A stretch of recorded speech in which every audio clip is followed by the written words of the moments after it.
안녕하세요. 텍스문의 핵심 알려주는 토크 IT 세미나 고성 PD입니다. 이번 세미나에서는 클라우드 네이티브 아키텍처로 IT 인프라를 전환하는 여정을 클라우드 네이티브 전문 MSP인 안랩 클라우드메이트의 배준현 팀장과 함께 살펴보겠습니다. 먼저 경량화된 컨테이너와 컨테이너 오케스트레이션을 위한 쿠버네티스가 왜 부각되는지를 한번 알아볼까요? CNCF에서 클라우드 네이티브 트레일 맵이라는 그림이 있어요. 이 그림도 상당히 유명합니다. 그래서 클라우드 네이티브를 여행하기 위해서 우리가 그럼 어떤 것들을 해야 되는지에 대한 좀 설명이에요. 여정이네, 여정? 네, 여정이죠. 여기 보시면은 그림이 앞뒤로 한번 가볼게요. 네? 그림은 총 10가지로 나눠져 있긴 합니다. 네. 10가지로 나눠져 있고 저희가 하나하나 좀 집어보자면요. 이 수많은 클라우드 네이티브 기술의 사실 가장 근간이 되는 기술은 컨테이너 기술입니다. 그렇죠. 네.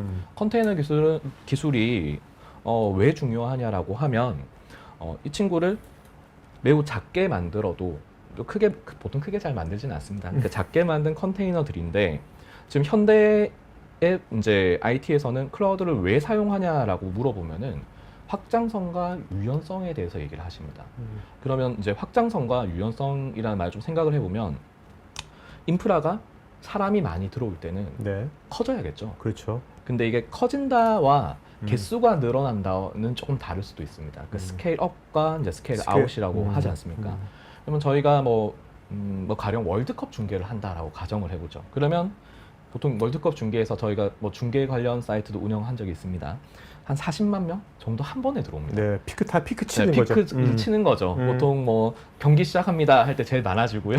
끝나기 전에도 많아져요. 네. 그래서 이제 그런 추적들을 해야 되는데 그러면 이 인프라를 유연하게 늘렸다가 줄였다가 해야 됩니다. 클라우드의 매우 큰 장점이거든요. 근데 저희가 이거를 뭐 온프레미스를 준비했다, 사내 컴퓨터를 10대 준비했다 이렇게 했을 때는 이 늘어나는 사람을 감당할 수가 없죠. 그렇죠. 네.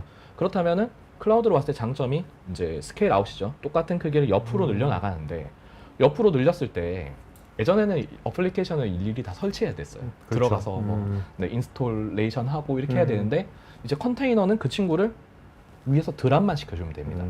딱 떨어뜨려만 주면은 그대로 작동되기 시작하거든요. 네네. 그러면은 사전에 정의되어 있고, 사전에 정의되어 있는 것들이 만들어져 있고 그 친구가 작을수록 더 빠르게 구동이 되겠죠. 네네. 이제 그런 관점에서 지금 클라우드 네이티브의 확장성 이런 것들 항상 논의가 되고 있거든요. 그 관점에서 이제 기반 기술이 되는 게 컨테이너, 딜리버리랑 세 번째 오케스트레이션의 차이가 뭐냐. 지금 오케스트레이션이라고 하면 뭔가 지휘하고 연주하고 이런 거 포함되어 있잖아요. 근데 여기서 제일 중요한 거는 셀프 힐링입니다. 네. 그러니까 뭔가 서비스가 문제가 생겼습니다. 예를 들어 그럼 그처럼 죽었을 때 다시 살려줘요. 네, 그러니까 여러 좀 아까 회복 탄력성이 있다. 그래서 그런 것들을 살려주고 또 선언형이기 때문에 이제 저희가 텍스트로 이제 이 친구는 20대까지 확장을 허용할 거야. 10대까지만 허용할 거야. 이런 것도 선언형으로 정의를 할 수 있습니다. 그래서 오케스트레이션이 된다라고 했을 때 그럼 저희가 일반적인 관점에서 한 1번에서 2번 정도까지만 수행을 해도 일반적인 서비스 운영에는 큰 문제는 없습니다. 네. 그리고 쿠버네티스까지 온다면은 이제 3번이 추가가 되겠고요. 그리고 이제 4번 매우 중요하죠. 모니터링이거든요. 예를 들어 우리 서비스가 이렇게 구동되다가 하고 죽을 수 있지 않습니까? 네, 죽었을 그렇죠. 때 원인을 알아야 됩니다. 이게 뭐 100만 번 중에 한 번 정도의 확률이다. 그러면은 알 수 없지만 자주 있다라고 하면 추적을 해야겠죠. 그래서 옵저버빌리티, 그러니까 현재 사람이 많이 들어와서 죽었는지, 네네. 그렇죠. 그리고 장애에 의해서 죽었는지 그 분석도 해야 되고요. 그래서 이런 관점에서 이제 보통 4가지를 보통 많이 수행을 하고 있고요. 좀 전에 살펴본 클라우드 네이티브 인프라를 구축한 이후 자연스럽게 따라오는 과정이 애플리케이션 현대화인데 한번 살펴보겠습니다. 클라우드를 도입하실 때 많이 착각하시는 부분, 많이 실패하시는 부분 중에 하나가 클라우드를 비용만 내고 사용했을 때 우리의 레거시한 어플리케이션들이 굉장히 예뻐질 거다, 아무 문제도 없이 잘 될 거다라고도 생각을 하시는데 이게 인프라만으로는 사실 어플리케이션 현대화를 이뤄내기는 좀 어렵습니다. 네네. 이미 현대화에 앞에 어플리케이션 단어가 들어갔잖아요. 네. 그래서 저희가 이제 컨테이너라이제이션을 해야 됩니다. 그러니까 어플리케이션을 컨테이너화를 시키는 게 첫 번째로 중요한데요.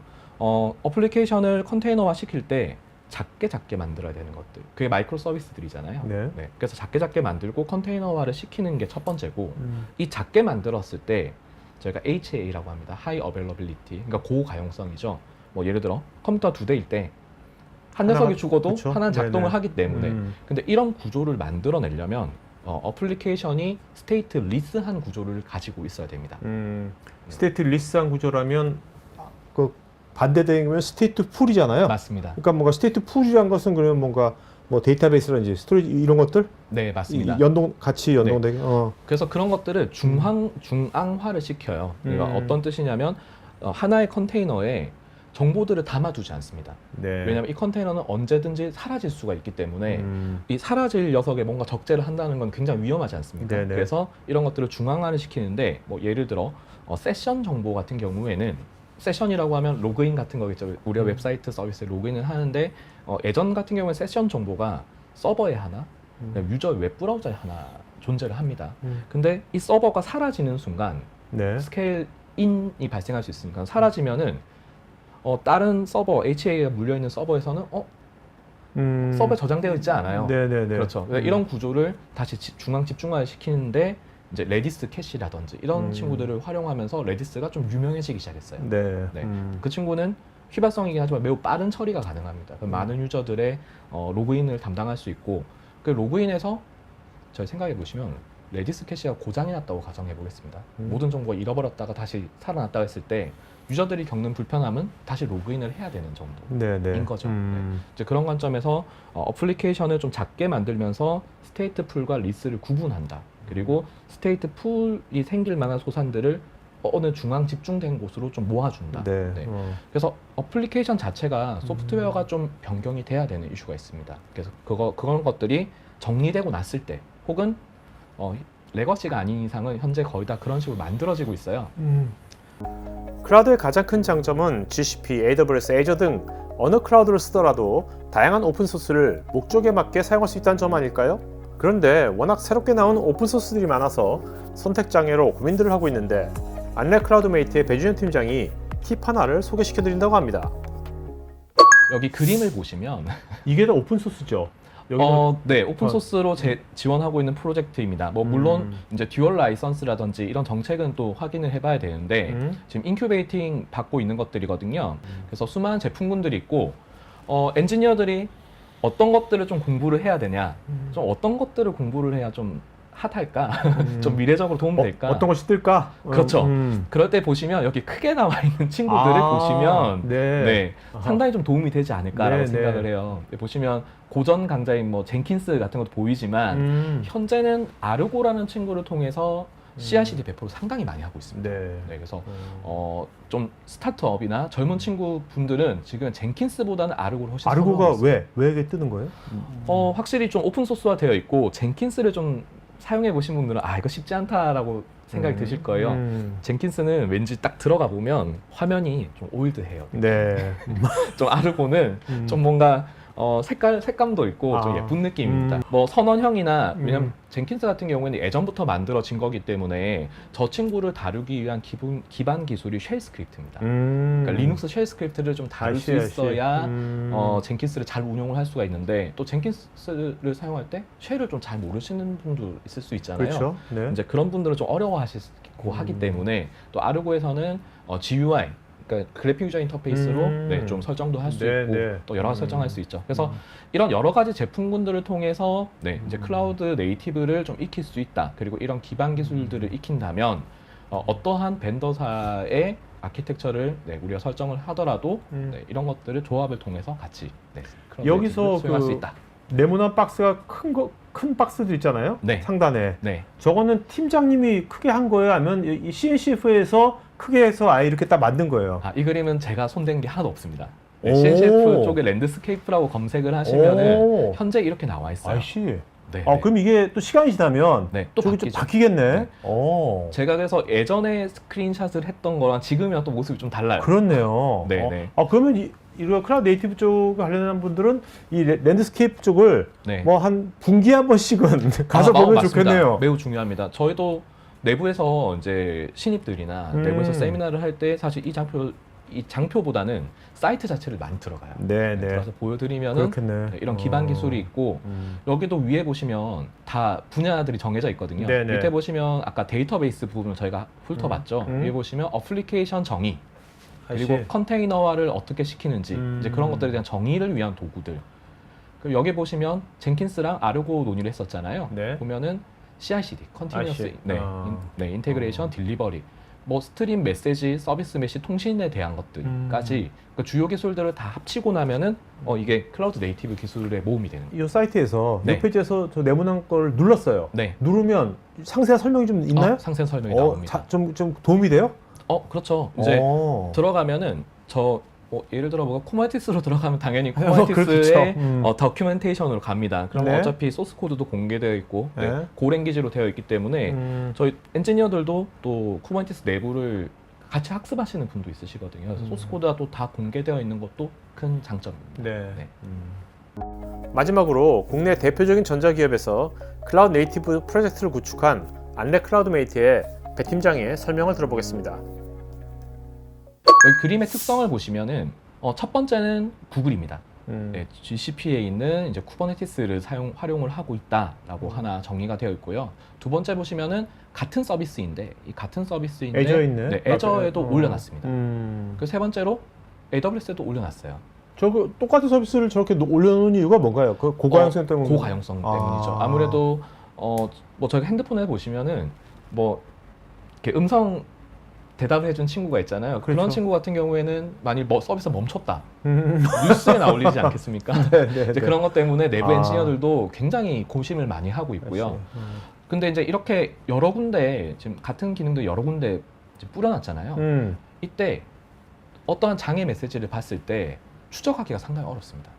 일일이 여긴가? 저긴가? 이곳인가? 다 들어가 봐야 되는 이슈가 있고 이런 것들을 좀 한 곳에 다 모아서 봐야 되는 미션들이 있었어요. 그리고 혹은 우리가 한 곳에서 정책을 내려줬을 때 이 정책을 예전에는 하나하나 다 들어가서 적용을 했었어야 되는데 클라우드가 다르더라도 좀 한 번에 적용할 수 없을까에 대한 고민이었었고요. 네. 그래서 이제 멀티벤더 클러스터가 있다. 그리고 여기서도 특징이 있어요. 몇몇 군데는 보면 스토리지 같은 경우에도 이제 서드파티 제품군입니다. 이제 뭐 넷앱 스토리지나 이런 것들을 써서 스토리지 간에도 서로 피어링을 맺어놨죠. 복제나 이런 것들 해놨기 때문에 이 데이터 값에 대해서 이제 흔들림이 없는 상황이고요. 네. 상황에서 이제 GK 엔터프라이즈의 컨트롤 플레인 설치를 하면은 여기 보시면 뭐 싱크 뭐 여러 가지가 있는데요. 보시면 컨피그 매니지먼트라는 친구가 있습니다. 이 친구를 통해서 정책들을 이제 다른 클러스터로 뿌려주게 됩니다. 왜 가능하냐면 이 친구들이 다 클라우드 네이티브 제품군이기 때문에 가능합니다. 네. 그리고 이런 서비스들을 이런 내부에 엮여 있는 이 친구들에게 통신을 어떻게 엮어야 될지도 있지 않겠습니까? 이제 그런 것들은 서비스 메시라는 친구에서 정의를 해주게 됩니다. 그러니까 이 박스에서 어떻게 보면 이 멀티 클라우드를 통합 관리하는 거네요. 네. 그리고 보시면은 이제 어플리케이션 형상 관리 같은 경우에는 특정 제품군을 사용했는데요. 여기 헬름 차트라는 친구가 있습니다. 헬름이라는 친구는 아까 CNCF 재단 쪽에서 형상 관리, 어플리케이션 디피니션에 이제 제일 크게 나와 있는 친구인데요. 회색 네모 있죠. 이 클러스터에 대한 정의를 하게 됩니다. 그러니까 선언형이고요. 그다음에 소스 코드는 당연히 어플리케이션 레이어에서 클라우드 빌드, 그러니까 내부에 GCP에서 제공하는 빌드 시스템을 통해서 컨테이너를 계속 만들게 돼요. 그래서 누군가가 소스 코드 변경을 하게 되면 자동으로 컨테이너까지 완성되어 있고 배포할 준비를 하게 되는 거죠. 그래서 컨트롤 플레인에서 권한자가 이제 그걸 수락한다라고 하면은 배포가 되겠죠. 그러니까 CI/CD가 돌아가는 거네, 맞습니다. 저기서. 네, CI/CD가 돌아가게 되죠. 그리고 마지막으로 저희가 아까 클라우드 트레일 맵에서 보셨던 이제 로깅, 어떤 식으로 관리되고 있는지, 유저가 얼마나 들어오고 있는지 이제 이런 것들을 좀 관리하기 위해서 GCP 내에서도 이제 이런 GCP 내부에서 생기는 문제들을 볼 수 있게끔 클라우드 로깅이라는 무료입니다. 심지어 무료예요. 네. 제공을 하고 있고요. 이제 프로메테우스라고 해서 잘 알려진 제품군입니다. 이 친구는 이제 다른 클라우드에서도 나오는 에러 같은 것들을 하나로 수집하기 위해서 프로메테우스를 써서 이제 시각화를 시킨다라고 이해해 주시면 될 것 같습니다.